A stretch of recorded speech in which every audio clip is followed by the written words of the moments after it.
আমি ওর কাছ থেকে 1 টাকাও দেনমোহর নিব না, এটা নিব আমি হাসরের ময়দানে। আমার সঙ্গে যে ধরনের মানসিক শারীরিক নির্যাতন করা হয়েছে এটার একটা একটা করে হিসেব ওকে দিতে হবে এবং এটার সর্বোচ্চ শাস্তি আদালতে আমি যাবো। এটার জন্য আদালতে আপনারা দেখছেন যে আমি কাউকে পা ভাঙা নিয়েও গেছি। আমি পাস্ট গুলো আসতেছে ওগুলো আমাকে ট্রমাটাইজ করে দিচ্ছে। হাজবেন্ড ওদের কারণে কোনো মামলা দিয়েছিলেন নাকি না? কোনো মামলা না। আচ্ছা, আরেকটা জিনিস আমি তার যেটা লাইভে দেখলাম, সে বললো সে 1.5 লক্ষ টাকা দিচ্ছে আপনাকে বিয়ের পর। বিয়ের শপিং এ 1.5 লক্ষ টাকা দিচ্ছে কি সত্য?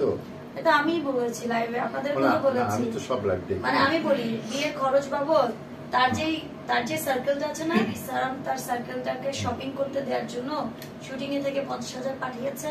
তারপর 1 লাখ টাকা নিয়ে এসে সে আমাকে 7,000 টাকার একটা ডায়মন্ডের নাকফুল, একটা লাল রঙের বিয়ের শাড়ি কিনে দিছে। আর তার যাবতীয় যে আছে সমস্ত বিয়ের ডালা থেকে শুরু করে তাকে প্লাটিনামের 2,90,000 টাকা ধরে রিং আমি পরাইছি। সেগুলো সমস্ত কিছু আমার খরচ।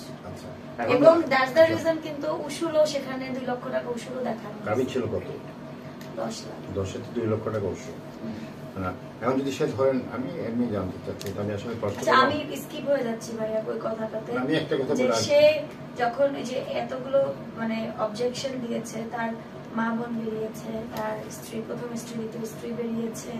আর আমি একটু আজকে সকালে যখন দেখলাম আমি মেন্টালি ট্রমাটাইজ, কারণ আমি লাইভ করতে গিয়ে নামার সময় সিঁড়ি থেকে পড়ে গেছি, মানে চোখ ব্লার হয়ে বিপি চলে গেছে, দেখে বোঝা যাচ্ছে আমার পায়ে এরকম ফোলা।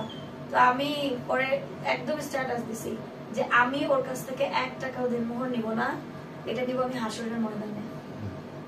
1 টাকাও দেনমোহর নিব না, এটা নিব আমি হাসরের ময়দানে। গণমাধ্যমে বলছি।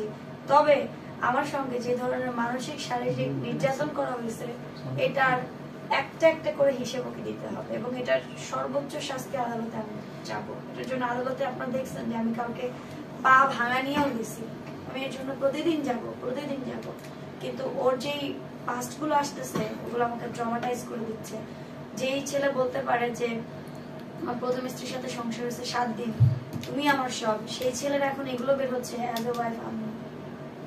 আমি তো কোনো কিছু গোপন করিনি। আচ্ছা আপু, তার সাথে আপনি কি অফিসিয়ালি ডিভোর্স হয়ে গেছে? না, অফিসিয়ালি এখন ডিভোর্স হয় না। সে যদি আমার কোনো এসে যদি সরি বলে, ক্ষমা চায়, তাহলে কি ক্ষমা করবে? সে কাবাগ, আমি একটা কথা বলেছি, কাবাগরে ধরে যদি বলে যে আমি ভালো হয়ে গেছি, শুধরে গেছি, সরি ভাইয়া।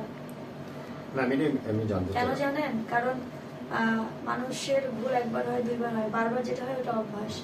তার এত বছর আগে প্রথম বিয়ে, প্রথম শাশুড়ির কাছেও কিন্তু বাড়ি রেখে 1 কোটি টাকা চেয়েছিল, বাড়ির দলিল রেখে। সেটাও কিন্তু সবার কাছে ভিডিওটা আছে, অডিওটা আছে, আর শাশুড়ির ভাষ্য।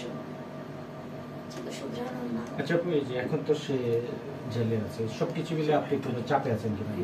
আমাকে চেক দিয়ে গেছে। আমি সেদিন যাওয়ার সময় বাইক দিয়ে 2টা ছেলে এসে চেক দিয়ে গেছে যে মামলা তুলে নাও, নাহলে তোমার মামলা তুলে নাও, নাহলে ক্ষতি হবে। তো এটা তার, যেহেতু তার বোন এখন বের হয়েছে, বোন জামাই হতে পারে, যেহেতু তার বোন মা তার প্রথম স্ত্রীর বাসায় গিয়েও থ্রেট দিয়ে আসছে বাচ্চাকে নিয়ে আসবে, তো হয়তো তারা হইতে পারে, যেহেতু তারা নিম্ন মধ্যবিত্ত, তাদের কোনো মানে ই নাই, তারা হয়তো চিল্লাচিল্লি, সাউ, চিৎকার এগুলো